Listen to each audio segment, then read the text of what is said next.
What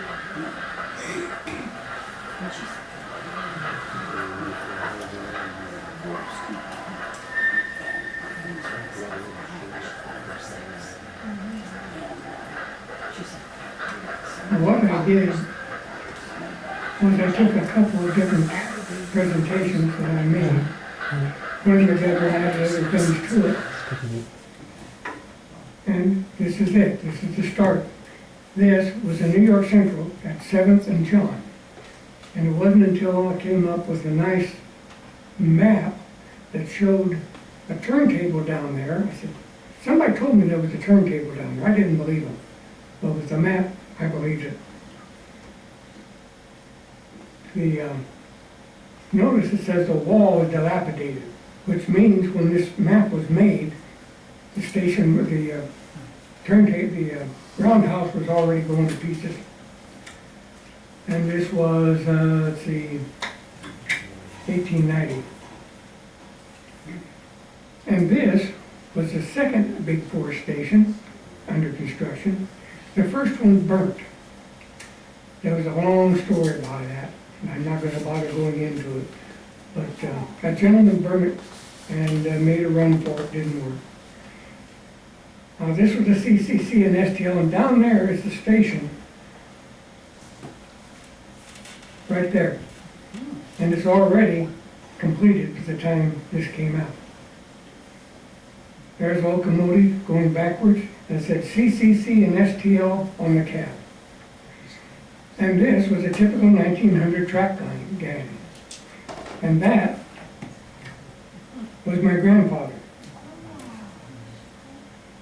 I don't know how long he worked there. It wasn't indefinite, I know. But now at first glance, the power may not have changed much. At least it didn't look like it.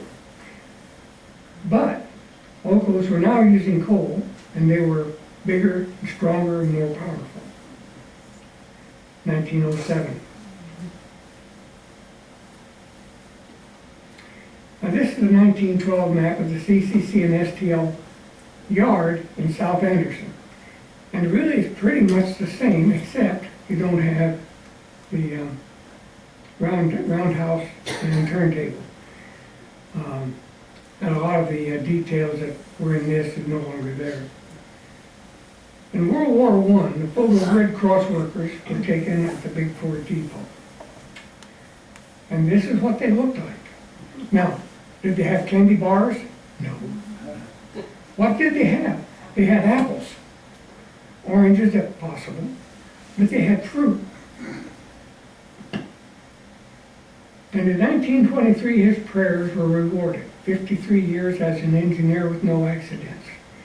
He always would kneel in the cab and pray that his locomotive would have no problems getting there. And it didn't. Which says something about prayer. Okay, now this is the CCC and STL locomotive, but back over here, right there, is the CCC and STL boxcar. So this is the Big Four. That's why they call it CCC and STL. Now people did travel by rail in different ways, and that is the casket. But remember, there weren't buses, there weren't a lot of things when they had the caskets. The caskets would have to travel somehow.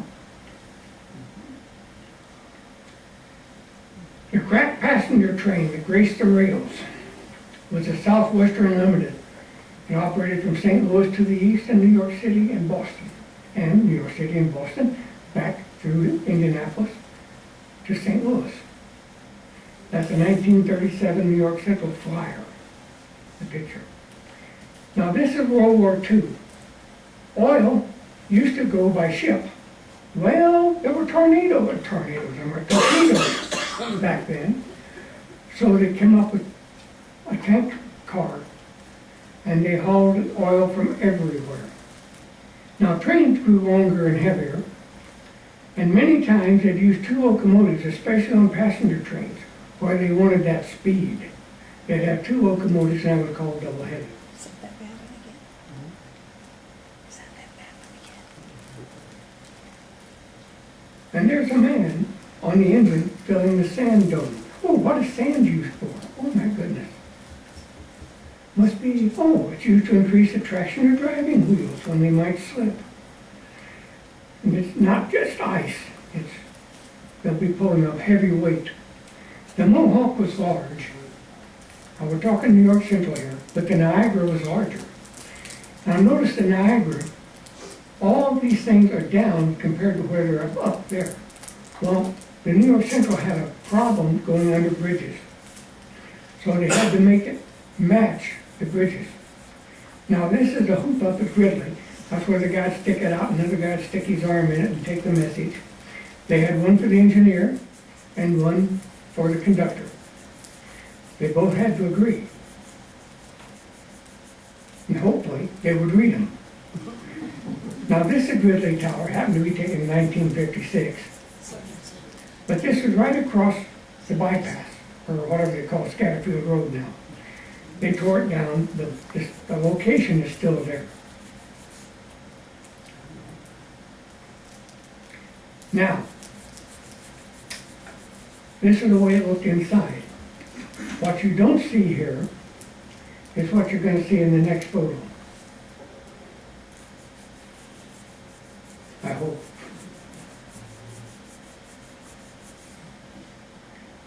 Up next one, okay. I had 3 or 4 shots of Gridley. Notice all of these. That post, because that makes the switches work. And when they got automatic, then they did away with the towers. There's what I want to show you. This is a board from Gridley Tower. That's why I have so many photos of Gridley. The board was donated to us by Ron Buser, and it's going to be restored as much as possible. It already is a lot like this now. They had tape over almost everything. And I cleaned the tape off. Now this isn't Southwest Unlimited and the observation car. I'm not going to say they're going in the same direction. They could be. I don't know. This is coming east. I'm not sure what that's doing. Railway Express. Anybody know what Railway Express was? Right. Railway Express decided it was not going to work anymore, so they decided to just close the doors. Well, they did. At the same time, UPS was getting started. They didn't know UPS was getting started. And UPS and the rest of them have done wonders. Now, this is a roundhouse that was in South Anderson. That's a big roundhouse from here around. And this locomotive was actually in that other picture. Now, Gabe Ginn was the engineer with John Connor, the brakeman. I know that because a friend of mine used to run these things. I'd hoped he would be here, but apparently can't make it. Now, the 7621 was switching in North Anderson on the big Ford Container Corporation. Anybody know where Container was? Anybody know where it isn't today? But that's, you know, that was it back in there. And a while back they wanted to go in and they came back and said, there's a lot of poison ivy there. This was a Mohawk in South Anderson. And that was a cooling tower.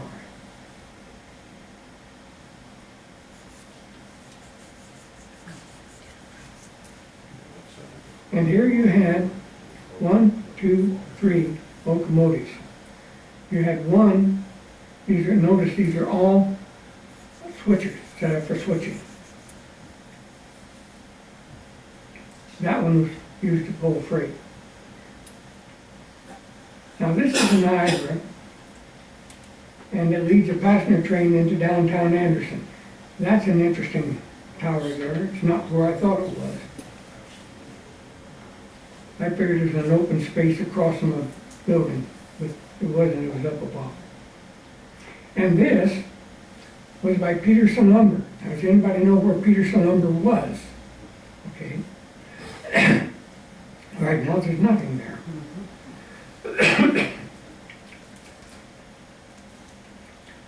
And they stretched it out because he was picking up a baggage car. Well, to me, this was a beautiful shot. GP7s and the leading a mail and express eastward along 67 near Mounds Park. That really was a great shot. And no, I did not take most of these photos. For example, here's one where I've got it marked down here whose collection it came from. A lot of these photos, I don't have the identification of who took them. But I do on that one and several others. And this is right there by the station. Okay. If you look way back there, you'll see the Target gate. They would push it, and Central Indiana would come through, then they'd turn it back again. If a train came around the corner, came up the other way, and that Target was against them, they had to stop.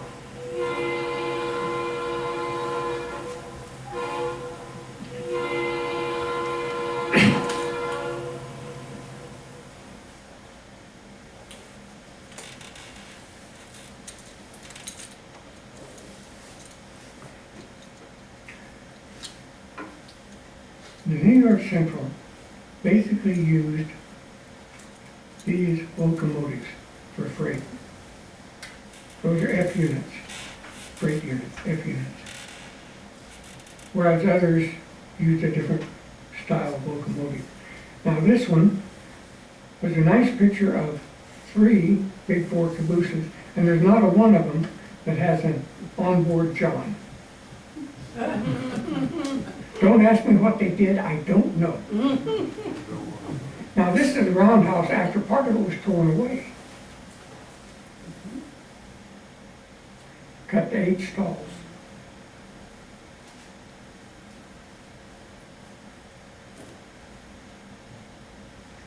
And they were still using the turntable after the roundhouse was torn down. Now the caboose had changed and the engineer's job changed, and that's Maurice Lumen there. The 50s are gone, the 60s are here, and all isn't well. It's just not looking good.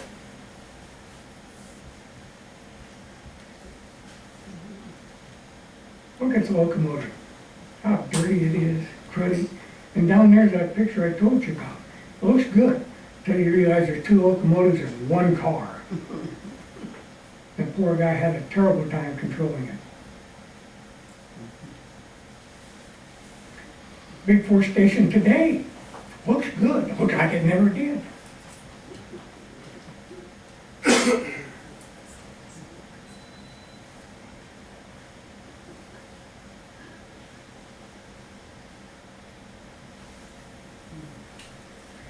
Now this is lapel.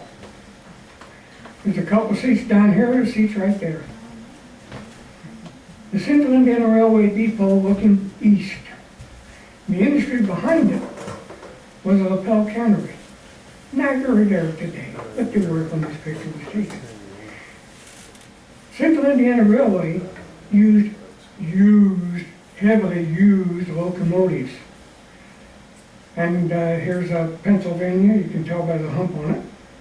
Hello. Right, there we go. Right there. But they got their first locomotive in 1949, and there it is. Coming across the Big 4. And this is down around 14th and Madison, roughly.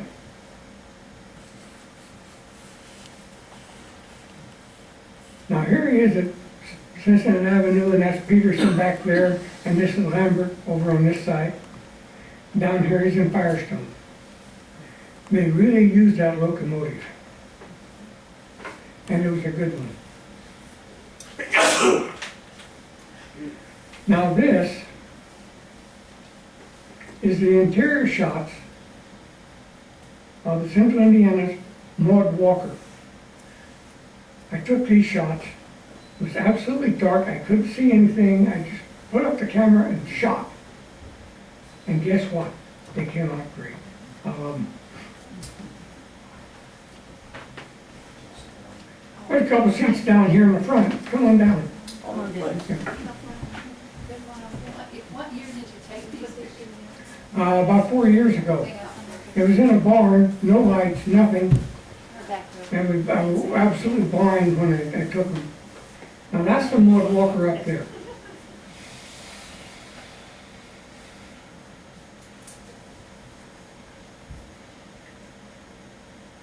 Now you had Ike Duffy had two passenger cars. The Mort Walker and then the other one. The Mort Walker was his really pride and joy. He put air conditioning in it. And over at Noblesville, where they've got it now, they've already taken the air conditioning out. Well, was it in there originally? No, it wasn't.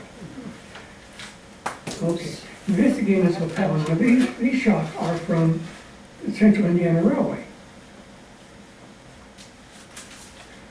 The base of the Central Indiana was here in Anderson. And it was down by Evie's. Everybody know where Evie's used to be? Yep. And there is 1973, the lapel depot. Pretty bad. But you can get an idea what it was like in better days. But the better days were before 1940.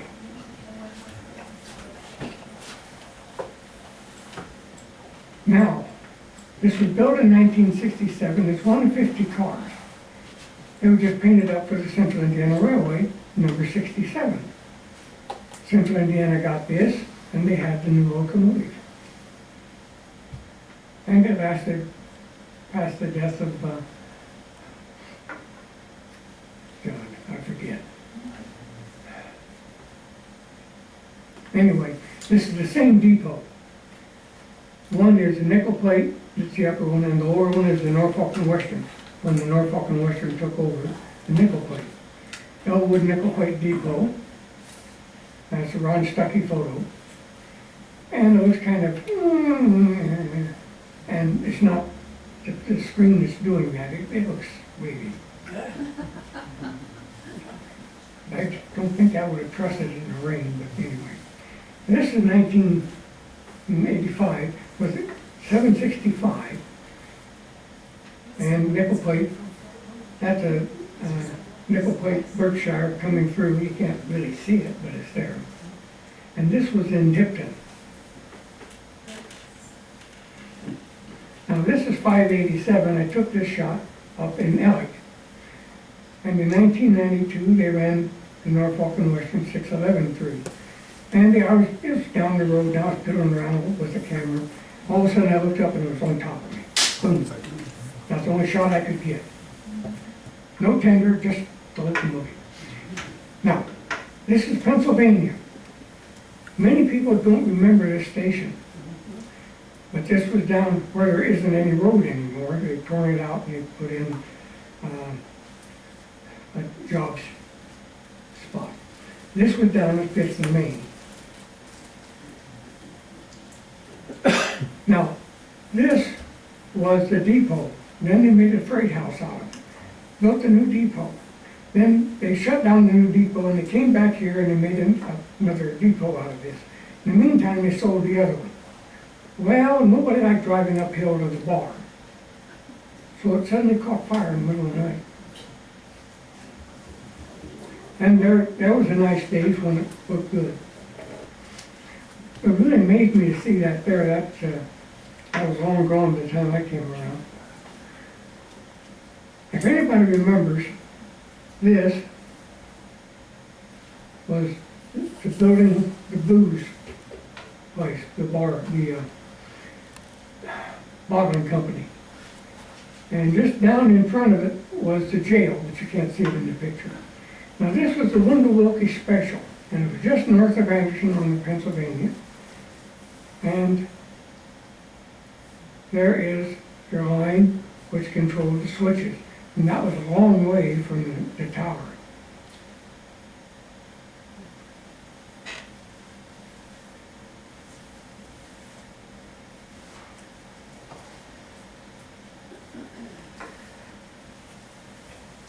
I got a few photos from Ed Belknap. Not many. He gave most of them to the Indiana Historical Society. Now this was a PRR and USO card in the 1940s. And it really it's got really not much to do with this was Madison County, but it is a part of our history because they had these things lots of places. Now, here is a turntable, and this is 1890 San Juan map, again, like the Big Four was, and that's long gone. With all these other pictures that I showed you, that wasn't there. Here it is, here's the whole thing. This is down here, 5th and Main, and coming down through there is no turntable in there. They took it out.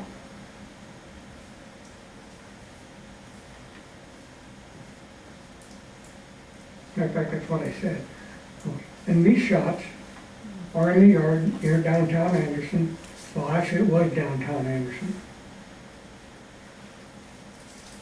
But it was beautiful being around these things. They lived. You could hear them breathe. The diesel just isn't quite the same. The diesel, no, could be. Yes, I model using diesel, but that's not the point. Which is why I'm really glad to see 765 in operation. That's beautiful. Isn't that one that's running? Yes. Which is probably why we only have so many here instead of, you know. And there's your freight station. And each place had their own caboose. The Big Four had its own style. The New York Central had its style. There's a whole cupola because they had to make the clearances. And this, if you look back here, you can see it sticking back there. Each railroad had its own way of doing business. Now this,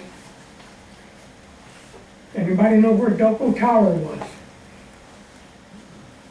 We have one? Okay. That was near Columbus Avenue and 18th Street in Ohio. And I kept watching it a number of years later. And suddenly I looked and it was gone. I went, hello. Isn't, if you go back to the previous one, I believe that gas station is still there. A little, it's an old Phillips 66. See, Yeah, right oh, there yeah, on the yeah, left? yeah, that's still there. It's not a gas station, but that building's still there, I Right, yeah, believe. yeah. Everything else is way different though. Oh, yes. Now, this is interesting because this is a Wabash F unit sitting down in that general area by the quartz plant, Philadelphia Quartz, which now is no longer there. And it was on loan to the PRR. I don't know what the PRR had to do to get it, but anyway. Now, this is what Delco Tower looked like. It was really a nice tower. And behind it, you can see Philadelphia Quartz. All right, there. And that is for little work cars that were no longer in use at the time this picture was taken. Now this was JR Tower. Now this was down at Cross Street, and it was there in 1950, but it was unoccupied. This actually, if you look at it, was about 1930. Okay, and this again, we're still working with Pennsylvania now. This is how they cleaned the weeds on the Pennsylvania. Now you think, well, gee, they've got a burner there. What are they going to do? Is it going to burn the ties up? What happened? Well, there comes a car and put out the fire. Okay. I missed this completely. I wasn't aware of this. I found a picture of this. Oh, God, this is great. But no, they had a car following me and putting out the fire. Oops. This was an accident. A big accident. And this was right in Madison County. So. And one would say, how could that be? Well, they called two big hooks out and they picked the cars up and they put them on a flat car and they hauled them out. They don't have big hooks today, not like that. Instead, they call somebody who comes out and takes care of it for them.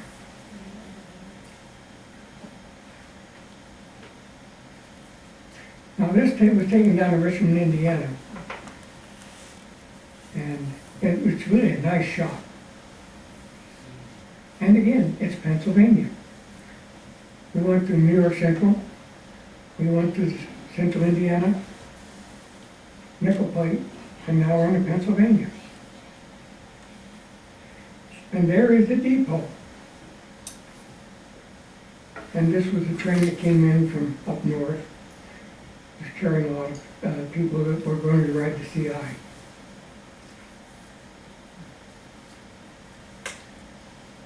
As you notice, we're ticking away here, it's 1966. Does anybody know when this comes to an end?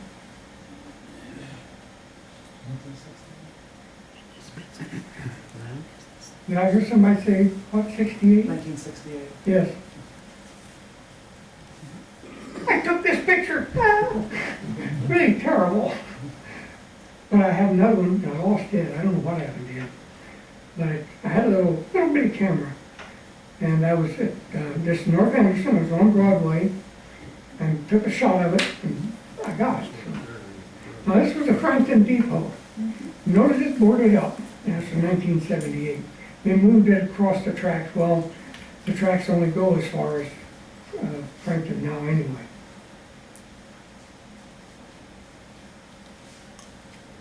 Now this is the Elwood Depot, mid-60s.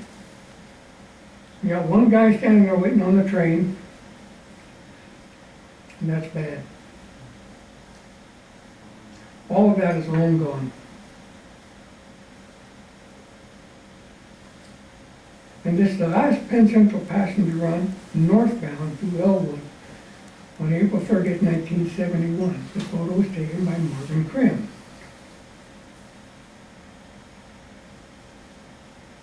Notice the little sign on the top says Elwood. The box station, which was just down from the depot a little bit. And there was a box station. It was a nice, well-built station.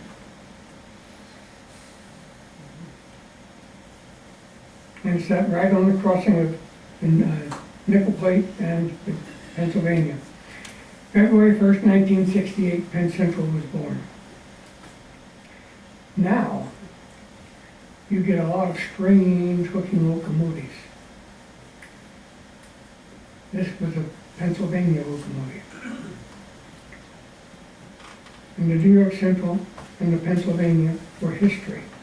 So what you got was a number of strange looking locomotives, which to us probably wouldn't be strange, okay? Because we live here, we had the Pennsylvania, we had the New York Central. But in places that only had the Pennsylvania, they would get New York Central locomotives. And the thing would be vice versa. So here is a Penn Central. Now there's an odd mix of NYC and PRR locos and equipment. Notice the caboose. Very definitely it's a cabin car, which is Pennsylvania's name for it, a caboose. But it wasn't a full caboose like the pictures you've seen in the past. In the upper one you have Pennsylvania, down here you have a caboose. Now, Pennsylvania, Penn Central, 1773, leads the freight past the Delco Tower. This is westbound, that's eastbound.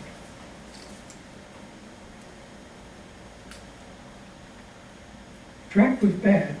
It was really bad. If you don't remember it, good. And it was terrible. I watched a rainy day, and one crossed Broadway, and the track just disappeared into the mud. This train has just come in from North Anderson. It's just north of the freight passenger station, and it is southbound. Came from Chicago, and it was going to Cincinnati.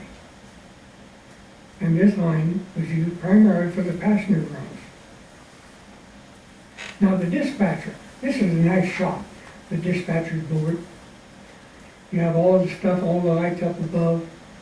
The guy's got his cigarette, talking on the phone. The board shows the railway signal sidings, crossovers, and train movements. And here we go. The red and green teams could not agree.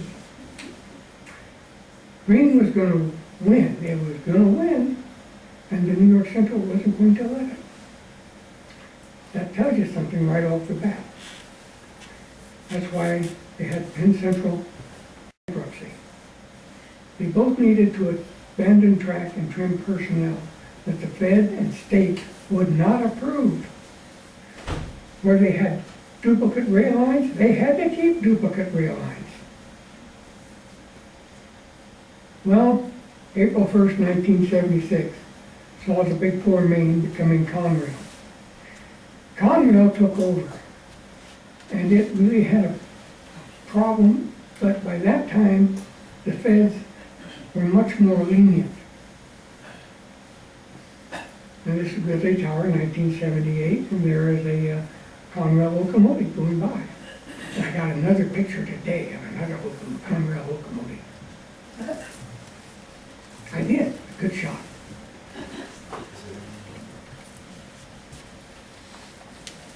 Conrail was backed by the Fed and was not hampered by many of the rules that dogged PC. Well, PC failed. It couldn't let another railroad run and fail like that. I used to watch the Conrail locomotives, loved them. And this is turning north just off of Main Street to cross 31st Street. There's your crossing down here.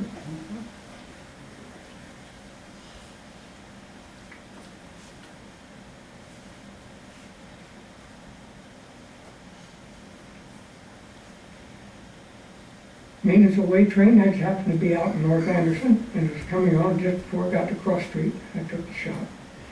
Indeed, Conrail proved that a railroad could make money. New equipment was purchased. Quite a bit different from the old equipment.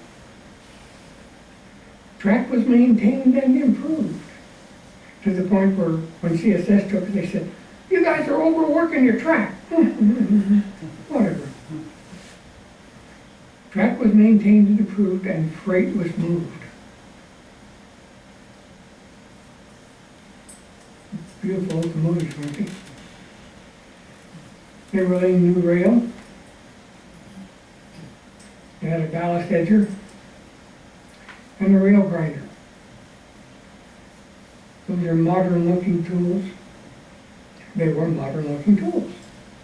But Conrail was a victim of its own success. In a failed merger attempt, Conrail was lost. They tried to merge with CSX. Norfolk Southern wasn't going to let that happen. Exit, stage right. Enter stage left. CSX took control of the Big Four Main. On August 22nd, 1988, CSX and NS exercised their options, took control of Conrail. Now you have CSX running on your tracks. You do have Norfolk Southern come down through here daily. New autos and trucks ride the rails, and they're protected from all sides by vandals, from vandals. And if you notice, all of these cars really have a lot of siding on them. And that's not the way they were originally. The cars were just open. Anybody could throw a rock and hit a car. Not good. The CSX inspection train makes a run, and crossing safety is an important for CR, CSX, and you. And there's an Operation Lifesaver locomotive, which happened to be sitting down in the yard when I took the picture. Oh, the circus still travels by rail. Now, I don't think you can call it a circus anymore because they don't have a big top. They come to Indianapolis and they put on a show, but they call themselves a show, which really is correct. But they still travel by rail. Now also, this is a reminder that nature always has her way. That's ice. All the signals were out. Trains could run a maximum of 30 miles an hour, but most generally they ran less than that. Now here we go. And these are photos by Kevin Nelson, and I'm going to shut up and you can watch the show.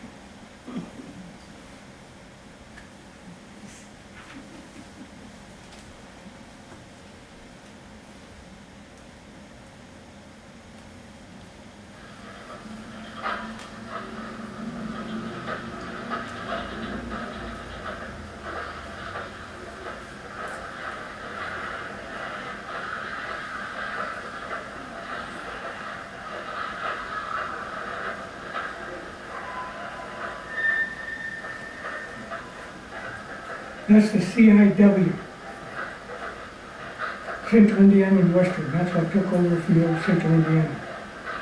So we still have 3 railroads in Madison County. We're not talking about the Traction, which was a good railroad.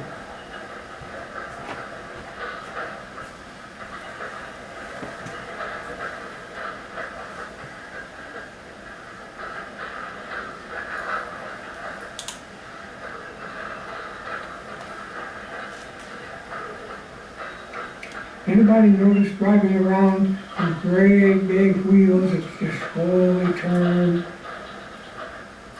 The power stations that they put up by Elwood and Lapel, I know Lapel, but Tipton, there's a big farm up there. That's what was in those containers.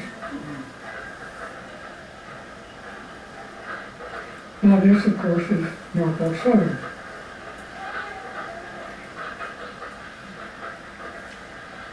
And on my railroad I have big towers. There's nothing like that. And many of you will recognize the station and McMahon Lee.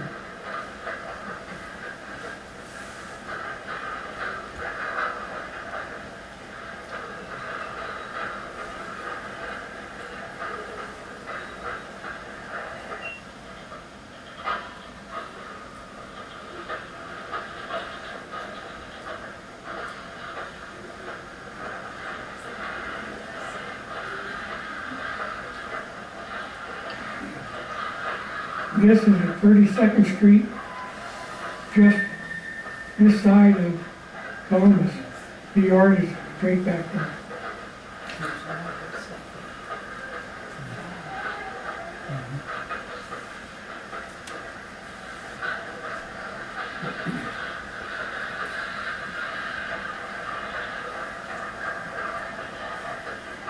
Have you noticed that alternating CSX and NS? All in patrolling one CIW.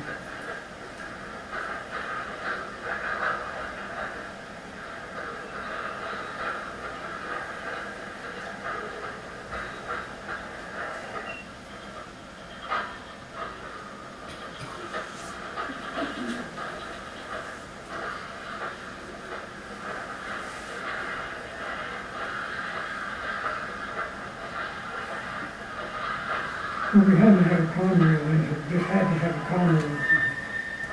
I think they're all going now. I think they painted them all.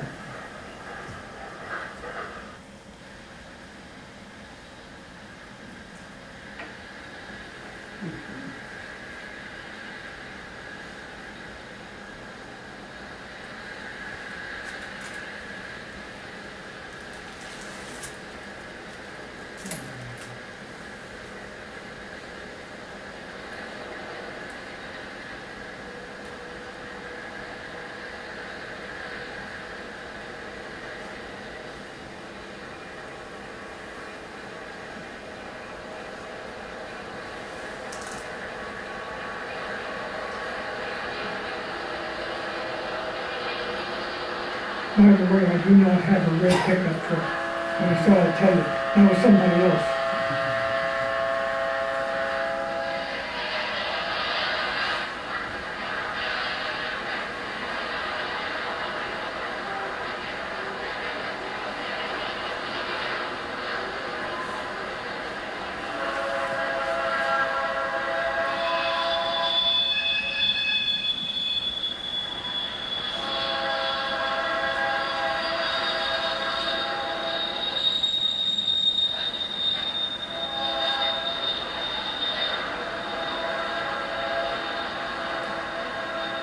Heavy and bulk materials travel by rail.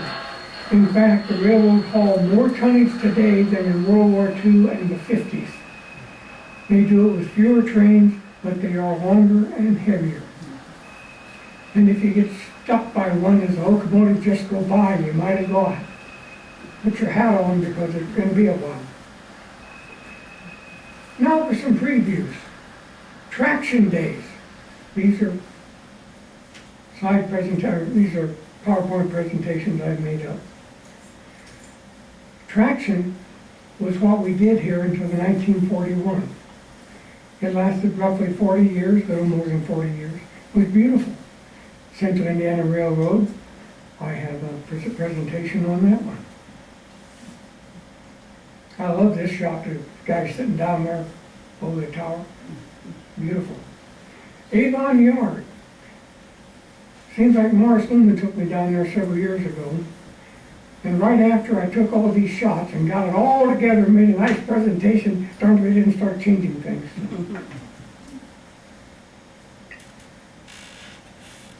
But this is still there. Belknap City Cars. He ended up with photos of virtually all of the city cars in Indiana. Now, they're over a period of time, just like this. Just a little railroad, and they had much bigger ones up north. Penn Central, yep. I got them made up.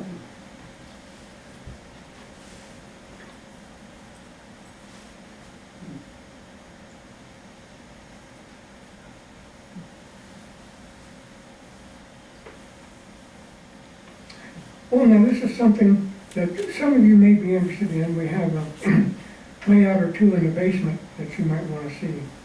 You don't have to stay and see it, but I have people here that will take care of it and show you. Model railroading, we can recapture the spirit. Oops! My goodness! Now that's real reality. The guy had to go to the job right after this. Yes, exactly. Somebody needs to. He said clean up, and he's right.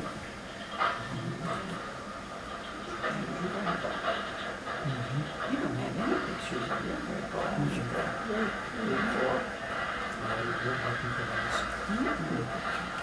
From yesterday to today, thank you for attending, and this is the end of the presentation.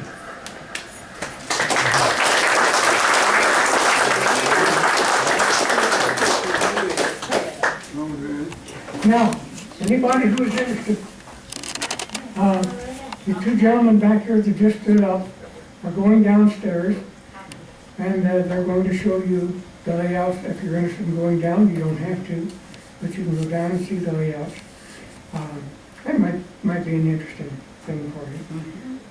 But I appreciate you guys coming, and I think we had about 45, or the number of people slipped in after the sheet went by. But I want to thank you for coming. I really do. Thank you very much.